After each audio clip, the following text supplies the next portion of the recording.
यस्तरी काट्दाखेरि तल्ला तल्ला मेलाको छ बल्ल बल्ल अल्लाह मित्ता कलला कला। म चाहिँ पुरा भेले भाइ ड्रेसअपमा आइसकेँ माथिदेखि मुनिसम्म। अनि यहाँनिर चाहिँ यो मेरो रहेको छ एयरबडको डब्बा। बट्टाको बट्टा रसभरि बेचन चिनीमा गलाएर उनको गामार।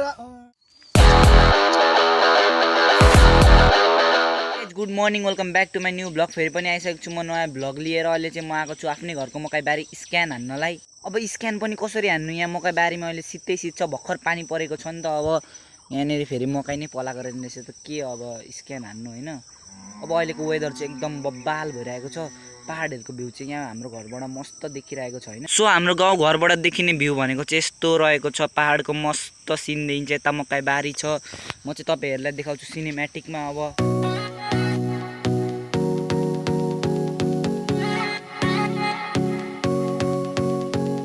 अहिले चाहिँ हामी यस्तो राम्रो वेदरमा मकैबारी स्क्यान हान्नलाई हिँडेको छौँ। अहिले हाम्रो मकैबारी चाहिँ यस्तो छ, पुरै त्यो के पो सुकिसकेको छ मकैहरू, हरियो हरियो चाहिँ छैन।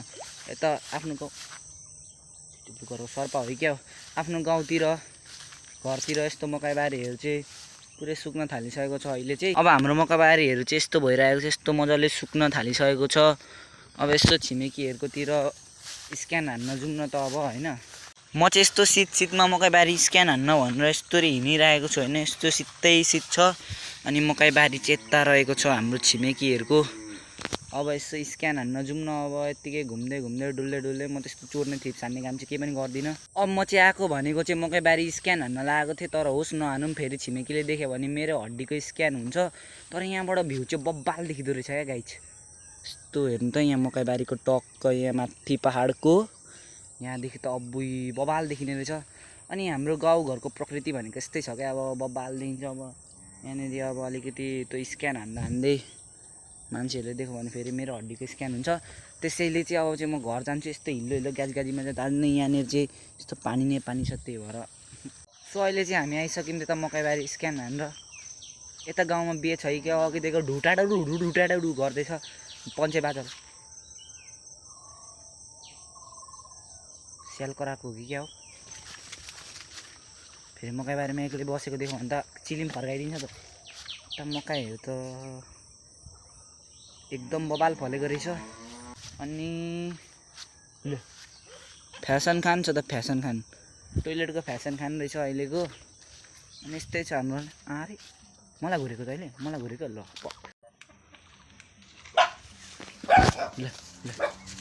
मलाई घुर्छ ल। त काले किन कराएको त कालो, तैँले यसले पनि मलाई घुर्दैछ।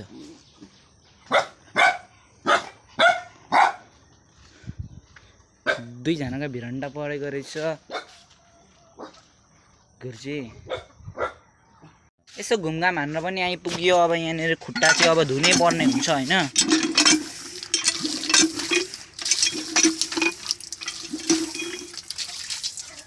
अनि यस्तो जाडो मौसममा अब सुत्दिन्छु सिरक ओढेर।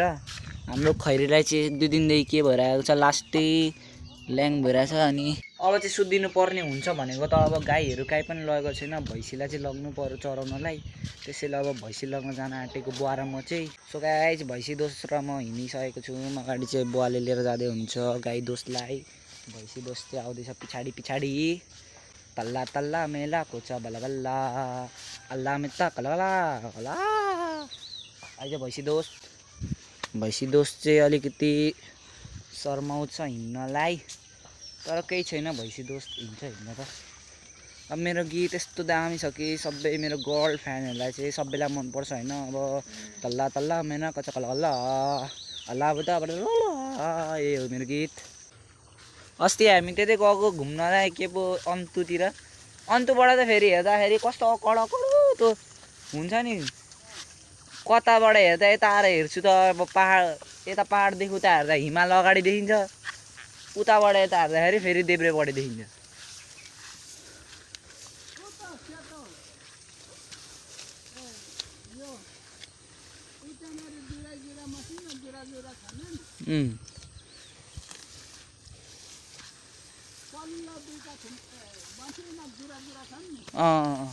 हो त्यहाँदेखि पर्खेर चाहिँ छ नि हाम्रो पाहाड।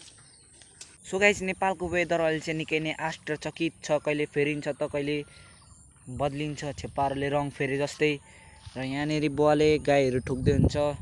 म चाहिँ गाई बुवालाई एउटा गीत गाउनु भन्छु। अब अलिकति भाइरल जान्छ कि भाइरल बुवालाई गीत लगाएर भन्नु पनि गाउनु लगाएर। मेरो त अब त्यस्तै छ बेसुरा तल्ला तल्ला कल्ला कल्ला बो नम अघिदेखिको पञ्चे बाजा बजेको भयो त कसको बिहे हो? बैशाखमा? अनि यहाँ त डर दन्के त पानी त। बैशाखमा बिहे तिनीहरूले भन्छन् डाडु पनि चाटेको छ बेहुला बेहुलीले के भात खाँदा? बेहुलीले ए त्यही भएर यस्तो पानी पर्छ।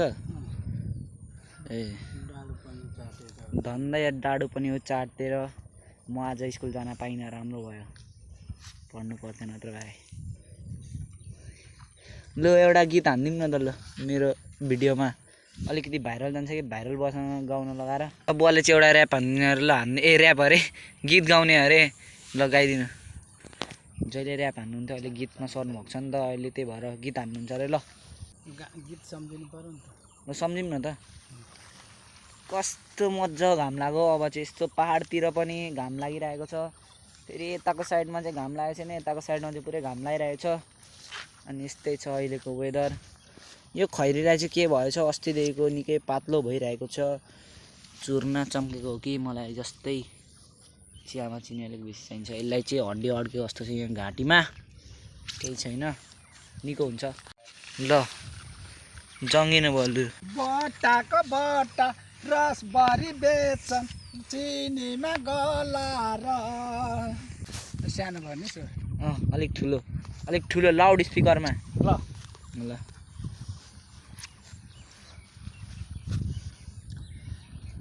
बट्टाको बट्टा रसभरी बेच्छन् चिनीमा गलाएर। बट्टाको बट्टा रसभरी बेच्छन् चिनीमै गलाएर। मेवा र उखु ग्यामा र उखु, मेवा र कोला ग्यामा र उखु देउतैलाई फलाएर। ग्यामा र उखु कोला र उखु देउतैलाई फलाएर। यति छ अर्को पनि छ, ल सुन्नुहोस्। भन्दैछु खतरा छ है गीत, सबैले लाइक। वाडा दछेलाई वाडाका अदा एकछिन अलिकति बिग्रियो यहाँ फेरि। ल वाड अदछेलाई जनताहरूले ठुलै पठान्दछु। वाड अदछेलाई जनताहरूले ठुलै पठान्दैछु। ग्यास किन्ने पैसा नभएको उसले ठुटा पो खन्दैछु। ग्यास किन्ने पैसा नभएर होला ठुटा पो खन्दैछु। ल ताली यसको लागि। ठिक छ ल। अनि अहिले चाहिँ बुवाको ऱ्याप गीत सुन्नको लागि दर्शक कोही पनि छैन। हाम्रो खैरी छ, म छु, बुवा छु, अनि यहाँ गाईहरू सबै छन्। यहाँ गाईहरूले सुनिरहेको छन्। गाई पाडी छन्, गाई पाडीहरू छन्। यिनीहरूले बुझ्न त उनीहरूलाई पेट भर्नका लागि हामीहरू एकछिन 10 मिनट पनि खाना खाएर नरिजाइकन आएर ठोकेका छौँ। अब उनीहरू मस्त चर्न थाले, हामी अब 1-आधा घन्टा रेस्ट गर्छौँ। आइज कम कम कम कम कम कम बाख्रा त भएको छ त यार। कम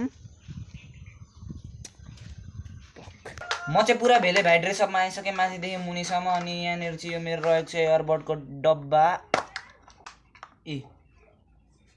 अनि यो चाहिँ कानमा ठेडी सोपिसको लागि। अहिले चाहिँ म पुरै आइसकेको छु भेले भाइ ड्रेसअपमा।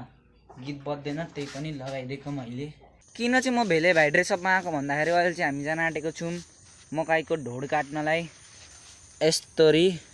त्यही भएर भेले भाइ ड्रेसअपमा चाहिँ आउनै पर्ने हुन्छ होइन। अनि अलिकति फेरि यस्तो चिलाउँछ, अनि चिलाएपछि भेले भाइ ड्रेसअप लगाएपछि त्यस्तो हातमा पनि यो इनर जस्तो हुन्छ। अनि यस्तरी काट्दाखेरि मकैबारीको मालिकले देखाउनु न हातमा।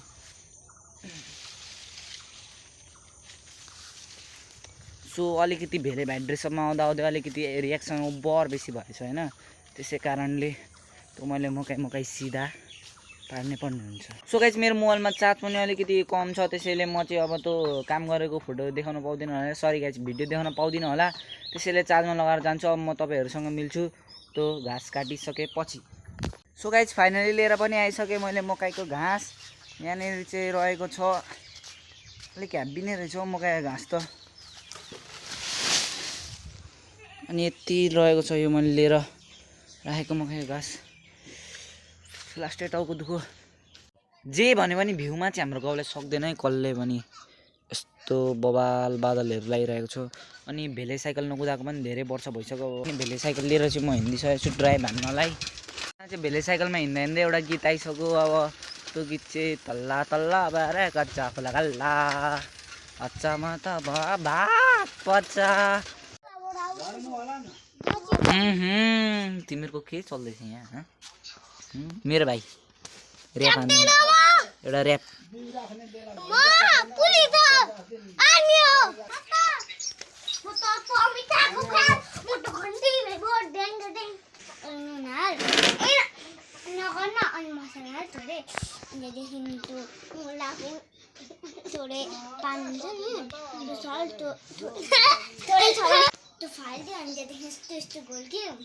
के चाहिँ हो त्यस्तो प्लानिङसँग आपको के?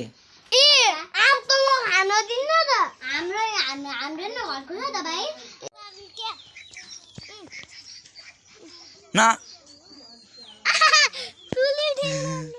अरे कस्तो खाले सुलियो यो? बुलु बुलु छ त। हग्स कि क्या हो? हग्स हान्दिएको? आउने बित्तिकै हग्स हान्दिएको? अनि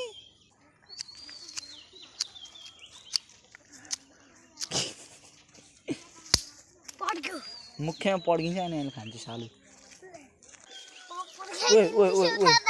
लाग भने फेरि भेट्छ नि दन।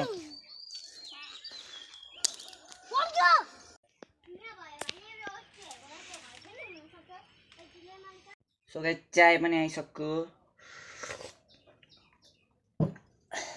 सो गाइस आजको भ्लग तपाईँहरूलाई कस्तो लाग्यो होला सबैले कमेन्ट गर्न नबिर्सिनु होला। आजको लागि यति नै। Thank you so much for watching. Bye. Subscribe है सबैले।